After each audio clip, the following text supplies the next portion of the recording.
Vidéo sur les grandeurs composées, nous allons apprendre dans cette vidéo à convertir des unités de vitesse. Nous allons appliquer un exemple simplement pour essayer de comprendre la stratégie. On me demande par exemple de convertir 72 km/h en mètres par seconde. Petite remarque déjà sur la notation. Si vous êtes perturbé par cette notation avec les exposants -1, qui est normalement la notation internationale qui doit être en vigueur, en fait, cela revient à écrire 72 km/h, comme on peut voir sur les compteurs de voitures, et on me demande de les convertir en mètres par seconde. Exposant -1, ça veut dire divisé par. N'ayez pas peur, dans un énoncé, c'est exactement équivalent. En toute rigueur, on va plutôt prendre la première notation dans cette vidéo, mais la deuxième notation est encore clairement acceptée. Il y a plusieurs méthodes pour convertir des unités de vitesse.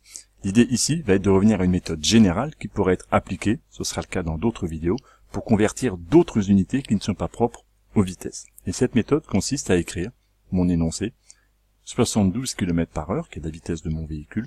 Eh bien, je peux l'écrire comme un quotient, parce que j'ai une grandeur quotient, au sens où je divise des kilomètres comme unité, donc une distance, par des heures du temps.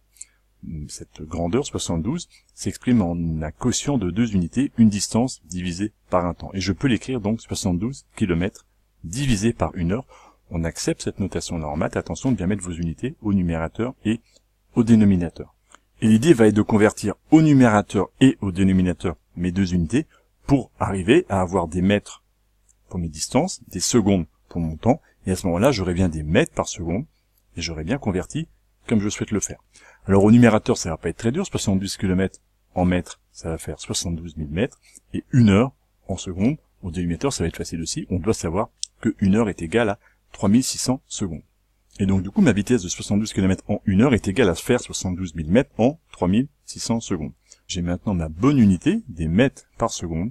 Je vais pouvoir effectuer le quotient de mes deux nombres, 72 divisé par 3600, qui me donnera donc ma vitesse en mètres par seconde, qui est donc égale à 72 000 sur 3600, ça fait 20. 20 mètres en 1 seconde, on a réduit cette fraction, ce qui revient à dire 20 mètres par seconde. 72 km/h est donc exactement égal à 20 mètres par seconde.